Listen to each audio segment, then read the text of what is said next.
L'éditorial du matin, c'est une réflexion sur l'actualité brûlante, des développements importants, des sujets d'ALIA et d'intégration. C'est tous les matins sur Studio Kalita.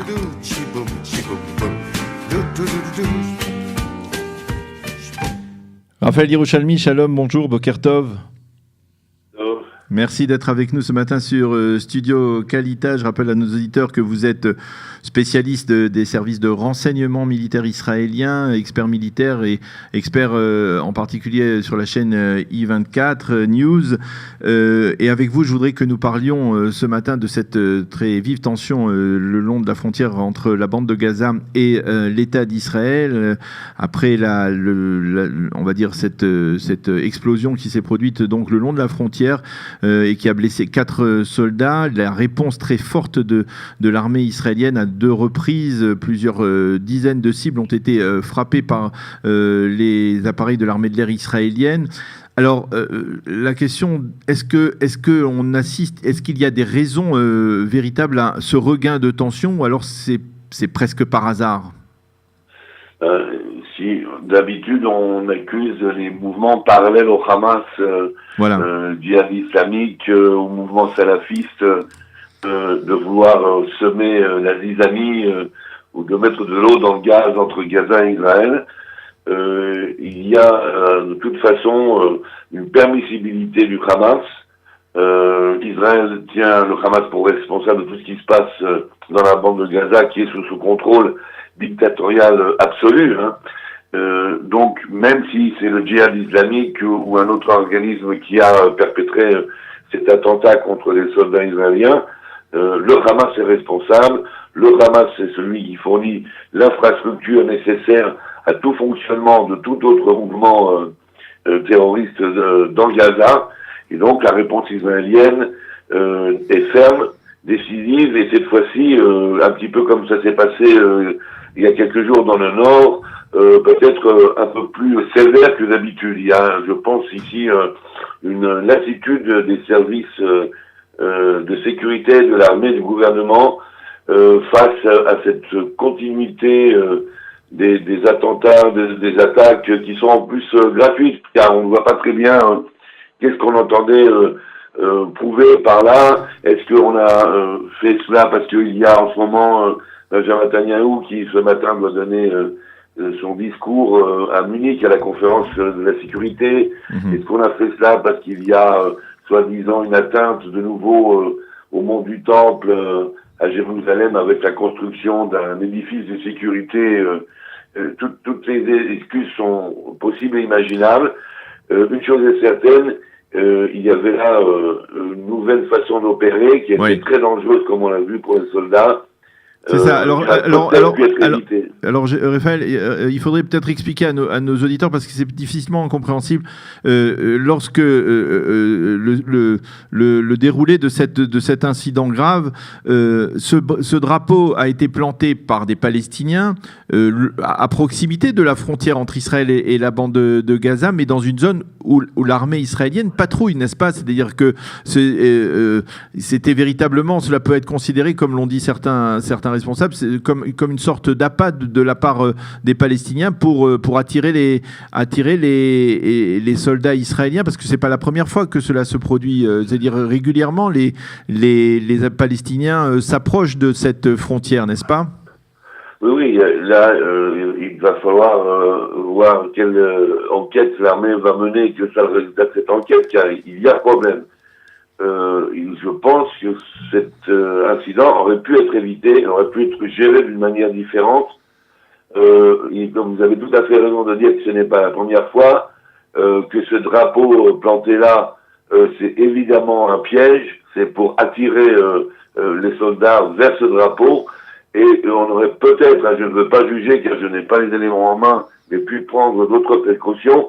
Normalement, avec les soldats qui patrouillent, cette fois-ci c'était des soldats de l'unité commando Golani, il y a des mineurs, des soldats de ce qu'on appelle le génie, des ingénieurs capables de déminer des explosifs, etc.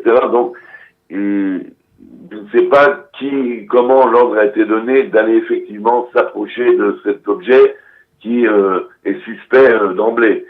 Là, je pense qu'il y a un problème. Je sais que l'armée est en train de vérifier cela et qu'on songe déjà à publier de nouvelles directives à nos troupes pour effectivement faire beaucoup plus attention lorsqu'il y a un objet suspect sur le bord de la route ou à proximité.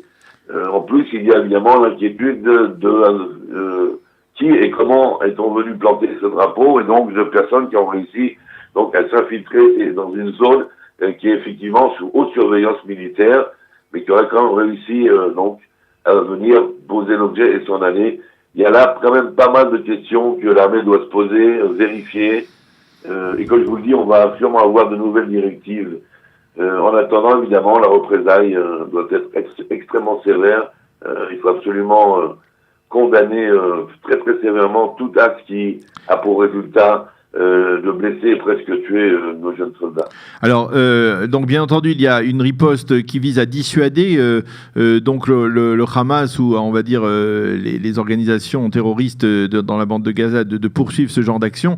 Mais la question que l'on se pose, est-ce que le Hamas veut absolument, dans la conjoncture actuelle, une escalade de la violence, alors que apparemment les responsables du Hamas réunis au Caire semblent vouloir apaiser les esprits. Est-ce que le Hamas veut dans la conjoncture actuelle, est-ce que l'on peut envisager que le Hamas, qui aujourd'hui s'est rapproché de l'Iran, eh bien, réponde à des pressions de la part des Iraniens qui souhaiteraient ouvrir peut-être aussi un front au sud du pays après avoir attisé la tension dans le nord la semaine dernière avec ce